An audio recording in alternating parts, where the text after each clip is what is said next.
Good morning, students. Welcome to your English class. Today we are going to start our first chapter of grammar, subject and predicate. So, what is subject and predicate? We will read in this chapter.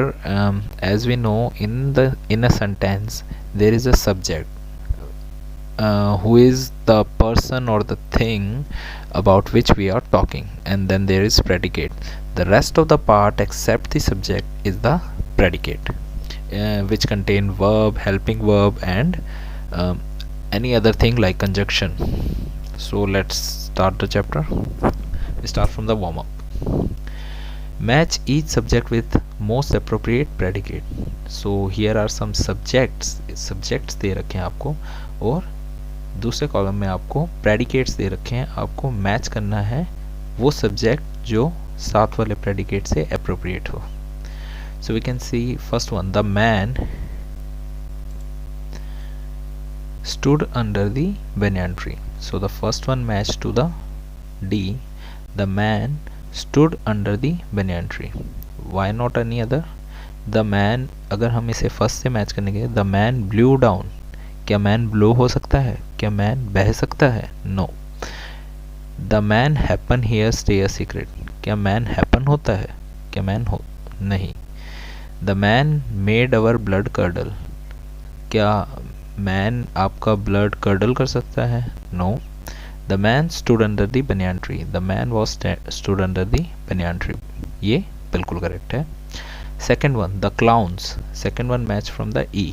Clown का काम क्या होता है? Jokers का काम क्या होता है? हंसाना. So the second one will be appropriate with the E. The clowns made everyone laugh with their antics. Third one, something is not quite right. कुछ है जो सही नहीं है. Something is not quite right. Fourth one, cold winds blew down from the icy peaks. ठंडी हवा कहाँ से आ रही है? बर्फीली चोटियों से आ रही है. The cold winds blew down from the icy peak. Fifth one, the sight made our blood curdle. The sight made our blood curdle. The sight, the meaning of curdle is जमा देना. आपका खून जमा दिया, मतलब उस चीज़ ने, जो चीज़ हमने देखी उसने हमारा खून जमा दिया. Sixth one, what happens here stays a secret. जो भी वहाँ हुआ वो एक सीक्रेट रहेगा.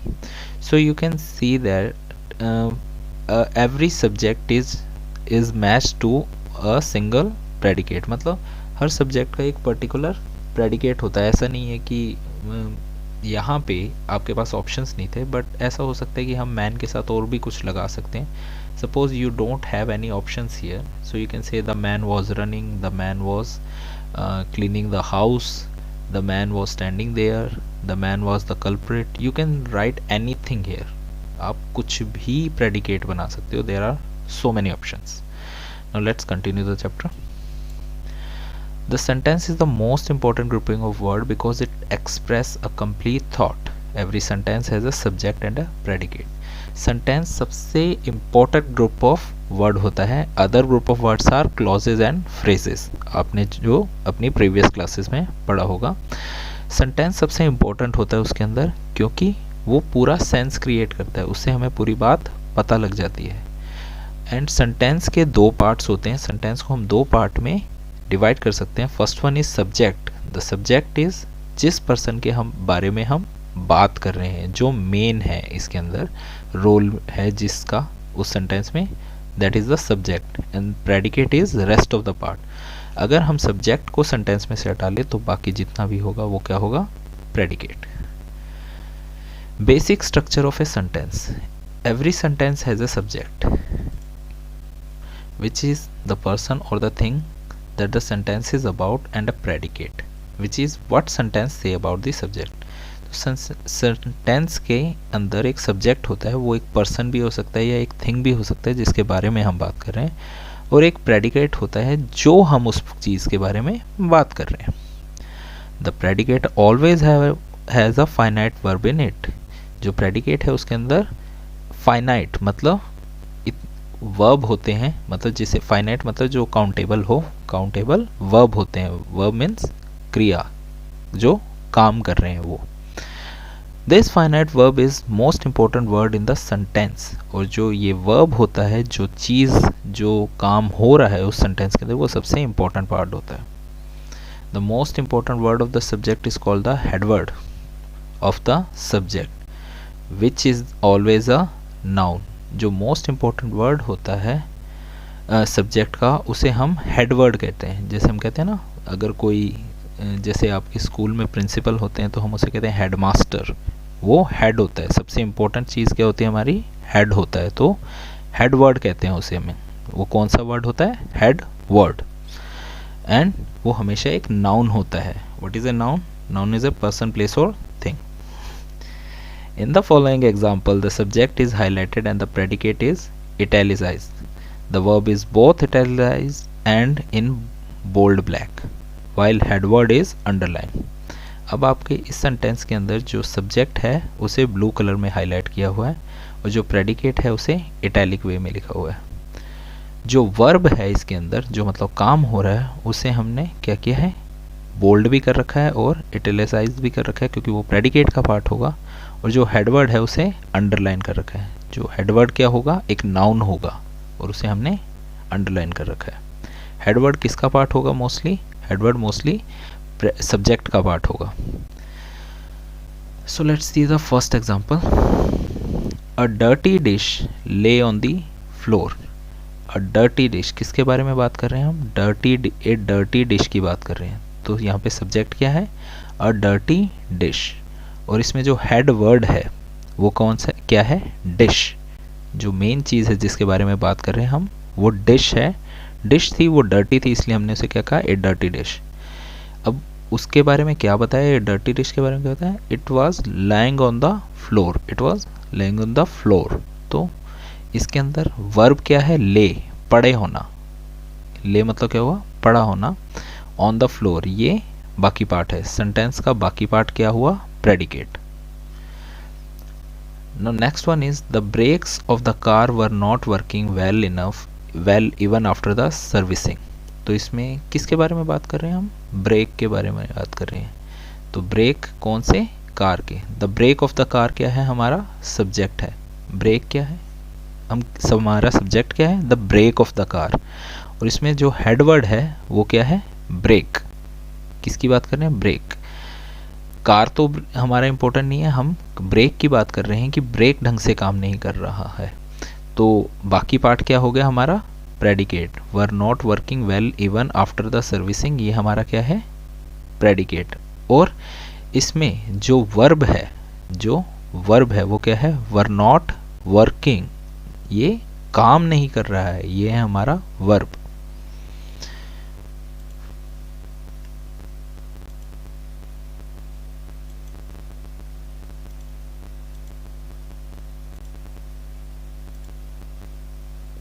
Third one, the dog barked. The dog barked, तो हम किसके बारे में बात कर रहे हैं, द डॉग के बारे में। द डॉग के बारे में। तो हमारा सब्जेक्ट क्या है, द डॉग। और इसमें प्रेडिकेट हेडवर्ड कौन सा है, डॉग। प्रेडिकेट पार्ट कौन सा है हमारा, बार्क्ड। और इसके अंदर और कुछ सेंटेंस भी नहीं है, तो हमारा वर्ब क्या है, barked. Fourth one, something was worrying them yesterday. इसमें हम किसके बारे में बात कर रहे हैं, सब्जेक्ट क्या है हमारा, समथिंग, कोई चीज़, हमें नहीं पता क्या, पर कोई चीज़ थी जो हमें कल परेशान कर रही थी। और बाकी पार्ट क्या है हमारा, predicate. Was worrying them yesterday, was worrying them yesterday. इसमें वर्ब क्या है, हो क्या रहा है, परेशान होना। इसमें कोई चीज़ हो रही है, जो वर्क है वो क्या है, परेशान होना। और उसे हमने बोल्ड कर रखा है, was worrying. Note that the predicate may consist of just the finite verb or and nothing else. See the third example. Similarly, the head word may be the complete subject. See the fourth example. आप देख सकते हैं कि predicate ही हमारा verb भी हो सकता है। थर्ड एग्जाम्पल में देखिए, predicate के अंदर ही verb है और इसके अलावा कोई वर्ड यूज़ नहीं हो रहा predicate के अंदर। जो verb था वही predicate है। और फोर्थ में आप देख सकते हैं कि जो head word है वही हमारा subject है और कुछ नहीं है एक्स्ट्रा इसके साथ। Now let's see parts of predicate. Certain noun or noun-like word expression, pronoun, noun infinitive, gerunds, noun phrases or noun clauses in the predicate of sentence are of extreme importance. जब अगर किसी sentence में जो predicate वाला part है उसके अंदर अगर कोई नाउन या नाउन जैसी चीज़ पड़ी है, मतलब कोई पर्सन प्लेस थिंग्स है किसी प्रेडिकेट के अंदर, तो वो काफ़ी इम्पोर्टेंट हो जाती है. अ direct object of the verb is mostly a thing and the answer of the question introduced by what. The indirect object of the verb is mostly a person and answer the question introduced by whom. A noun or noun-like word expression which follows a preposition is called an object of that preposition or a prepositional object. For example, the boy showed the little girl on an old photograph which he had found in his grey trunk. In this sentence, the direct object is an old photograph, the indirect object is the little girl and his grey trunk. And his grey trunk is an adverbial phrase or a prepositional phrase. Showed what? An old photograph. Direct object thing. Showed whom? The little girl. Indirect object person. So basically what we are saying कि जब subject होता है, एक sentence है, हम जिसके बारे में बात कर रहे हैं वो एक नाउन होगा. पर्सन प्लेस और थिंग जिसके बारे में हम बात कर रहे हैं वो एक नाउन होगा और उसे हम क्या कहते हैं? सब्जेक्ट कहते हैं. सो जिसके बारे में हम बात कर रहे हैं वो इतना इम्पोर्टेंट है जिसे हम सब्जेक्ट कह रहे हैं, तो उसके अलावा अगर कोई और पर्सन प्लेस या थिंग या मतलब और कोई नाउन उसके अंदर प्रेजेंट हो तो हम उसे क्या कहेंगे? ऑब्जेक्ट कहेंगे. उसे हम कहेंगे ऑब्जेक्ट. अब मान लो अगर वहाँ पे सिर्फ एक पर्सन प्लेस और थिंग है तो हमारे पास सब्जेक्ट होगा और प्रेडिकेट होगा, और अगर हमारे पास दो हैं तो हम कहेंगे एक हमारा सब्जेक्ट है और दूसरा हमारा ऑब्जेक्ट है. अगर हमारे ऑब्जेक्ट में भी दो आ जाए कि एक ही पर्सन वहाँ पे कोई पर्सन भी हो कोई थिंग भी हो, तो हम देखेंगे कि उनमें से सबसे ज़्यादा इम्पोर्टेंट ऑब्जेक्ट कौन सा है. तो जो ज़्यादा इम्पोर्टेंट होगा उसे हम कहेंगे डायरेक्ट ऑब्जेक्ट और दूसरे वाले को क्या कहेंगे? Indirect object. Like in this sentence आप देख सकते हैं कि the boy showed the little girl an old photograph which he had found in his grey trunk. तो यहाँ पे सबसे इम्पोर्टेंट पर्सन कौन है? The boy. तो हमारा सब्जेक्ट क्या है? The boy. ये हमारा एक नाउन है, ठीक है. द बॉय हमारा नाउन है और ये हमारा सब्जेक्ट हो गया और बाकी पार्ट हमारा प्रेडिकेट है. अब हम देखेंगे इस प्रेडिकेट के अंदर भी एक लिटिल गर्ल है, एक फोटोग्राफ है और एक ग्रे ट्रंक है. ये भी चीज़ें आ जाती हैं. ये भी नाउन है, पर्सन प्लेस और थिंग. लिटिल गर्ल है, ये पर्सन है, ओल्ड फोटोग्राफ थिंग है और ग्रे ट्रंक भी थिंग है. तो ये सब क्या है? हमारे ऑब्जेक्ट है. ये सब हमारे ऑब्जेक्ट हैं. अब हम सोचेंगे कि इनमें से इम्पोर्टेंट कौन सा है. The boy showed the little girl an old photograph. हमारे यहाँ वर्ब देखिए, वर्ब क्या था? Showed. The boy showed the little girl. क्या इससे हमारा सेंटेंस कंप्लीट हो जाता है? नहीं. लड़के ने एक लड़की को दिखाया. क्या दिखाया? हमें नहीं पता. हमें नहीं पता, हमें उसका जवाब चाहिए. अगर मैं इस गर्ल को हटा भी दूँ यहाँ से, the boy showed an old photograph, उस लड़के ने एक ओल्ड फोटोग्राफ दिखाई, तब हमारा सेंटेंस कंप्लीट लग रहा है क्योंकि हमें और किसी चीज़ की ज़रूरत नहीं है. तो यहाँ पे सबसे इम्पोर्टेंट ऑब्जेक्ट क्या है हमारा? Old photograph. An old photograph. तो ये हमारा क्या है? डायरेक्ट ऑब्जेक्ट है. ये हमारा क्या है? डायरेक्ट ऑब्जेक्ट है. और बाकी जो दो हमारे हैं, जो little girl and grey trunk, that are indirect object. What are they? They are indirect object. Now let's read. As we have seen, a sentence need not have any object in it at all. और ऐसा भी हो सकता है हमारे sentence के अंदर कोई ऑब्जेक्ट ही ना हो. ऑब्जेक्ट मतलब सब्जेक्ट हो सकता है पर कोई ऑब्जेक्ट ही ना हो. जैसे कि द डॉग बार्क्ड. जो कुत्ता है वो भौंका, तो यहाँ पे हमारा सब्जेक्ट है डॉग। इसके अलावा कोई नाउन है इसके अंदर? बिल्कुल नहीं है, तो हमारे पास कोई दूसरा ऑब्जेक्ट ही नहीं है। Now if it has a direct object the infinite verb act transitively. In other case the verb act transitively.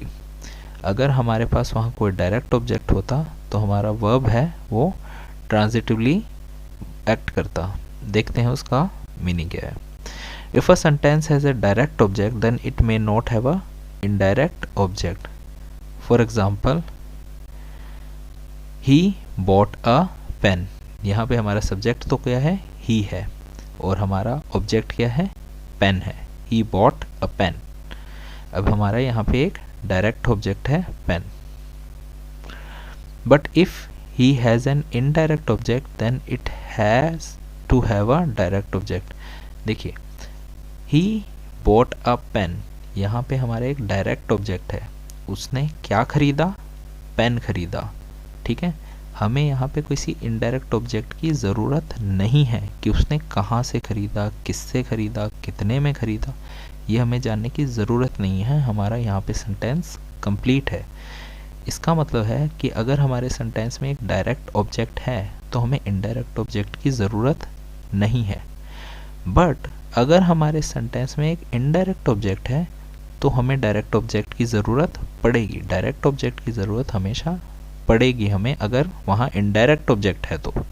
ठीक है, ऐसा नहीं हो सकता कि आपके पास एक इनडायरेक्ट ऑब्जेक्ट है, लाइक ही बॉट, उसने खरीदा एक दुकान से, उसने खरीदा एक दुकान से, पर क्या खरीदा हमें पता होना चाहिए ना, तो वो हमारा डायरेक्ट ऑब्जेक्ट इस सेंटेंस के अंदर मिसिंग था। जैसे मैंने कहा कि उसने खरीदा दुकान से, तो हमारा मेन वर्ब क्या था? खरीदना। क्या खरीदा ये हमें पता होना चाहिए ना, तो अगर वो नहीं पता तो हमारा डायरेक्ट ऑब्जेक्ट मिसिंग है। वो दुकान है, वो जो दुकान है वो इनडायरेक्ट ऑब्जेक्ट है हमारा, क्योंकि वो प्रेजेंट तो है उसके अंदर पर वो कोई काम नहीं आ रही है। ओके, बट इफ इट है, यहाँ देखो, if it has an indirect object then it has to have a direct object. For example, he bought me a pen. He bought me a pen. उसने मेरे लिए पेन खरीदा। तो यहाँ पे हमारा डायरेक्ट ऑब्जेक्ट क्या है? पेन, और इनडायरेक्ट क्या है? मी। उसने मेरे लिए पेन खरीदा। अब ज़रूरी नहीं था कि वो बताए कि मेरे लिए पेन खरीदा था, बट हमने इसमें ऐड कर लिया। तो अगर हम मेरे लिए ख़रीदा है इसको हटा भी दें तो कोई फ़र्क नहीं पड़ता। तो ये क्या हुआ? ये एक इनडायरेक्ट ऑब्जेक्ट है। An indirect object can be converted into prepositional object. For example, he bought a pen for me. अब देखिए हमारा जो इनडायरेक्ट ऑब्जेक्ट है उसे हम एक प्रीपोजिशन ऑब्जेक्ट में, प्रीपोजिशन हमारे क्या होते हैं? इन, फॉर, एट, ऑल के बाद वाले जो वर्ड होते हैं ये हमारे प्रीपोजिशन होते हैं। जैसे इन, फॉर, एट, ऑन, ये सब हमारे प्रीपोजिशन होते हैं, और इसके बाद जो ऑब्जेक्ट लगता है उसे हम प्रीपोजिशनल ऑब्जेक्ट कहते हैं। तो हमारा जो इनडायरेक्ट ऑब्जेक्ट होता है हम उसे प्रीपोजिशनल ऑब्जेक्ट भी बना सकते हैं। जैसे कि ही बॉट अ पेन, अब हम मी कहाँ लगाएं? जैसे यहाँ पे था he bought me a pen था, अब मैंने यहाँ से मी को हटा दिया। ही बॉट अ पेन, अब मी को मैं एक प्रीपोजिशन के साथ जोड़ के लगा सकता हूँ, जैसे कि for me. He bought a pen for me. ठीक है, तो ये क्या बन गया? एक प्रीपोजिशनल ऑब्जेक्ट बन गया। जैसे कि हमारे ऊपर वाले एग्जाम्पल में था found in his trunk. In his trunk में ये जो इन हिज ट्रंक है ये क्या है? एक प्रीपोजिशनल ऑब्जेक्ट है। क्या है? प्रीपोजिशनल ऑब्जेक्ट है। क्यों? क्योंकि हिज ट्रंक से पहले क्या आ गया? इन, और इन क्या होता है? एक प्रीपोजिशन होता है। Okay, this sentence have an indirect object. The indirect object is recipient of the direct object.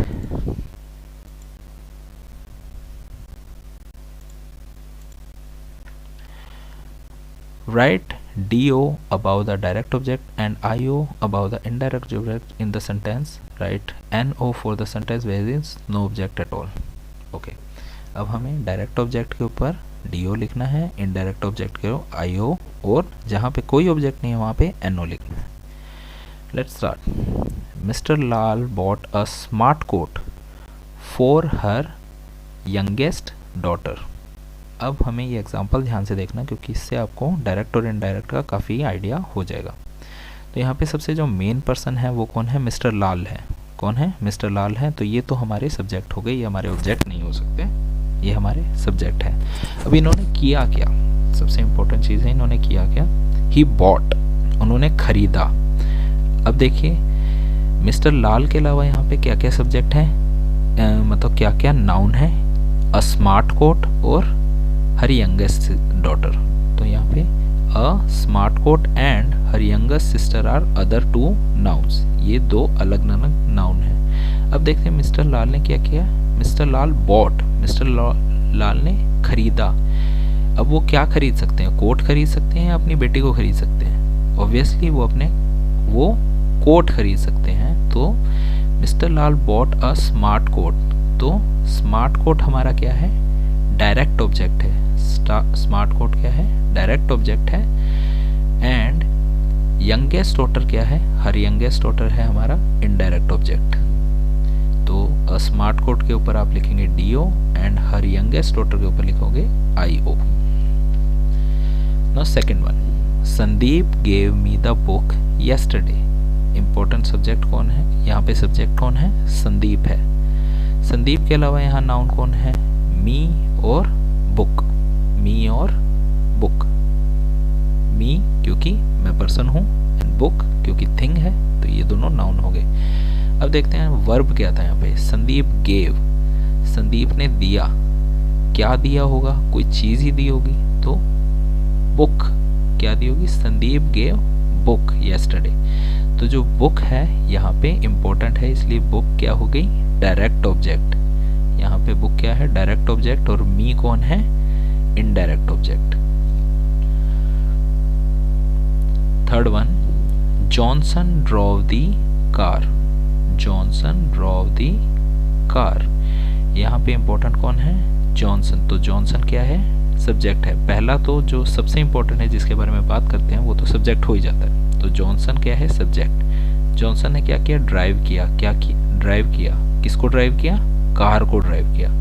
तो यहाँ पे एक ही ऑब्जेक्ट है और वो डायरेक्ट ऑब्जेक्ट है, उसका नाम क्या है? The car. कार के ऊपर लिखिए डीओ।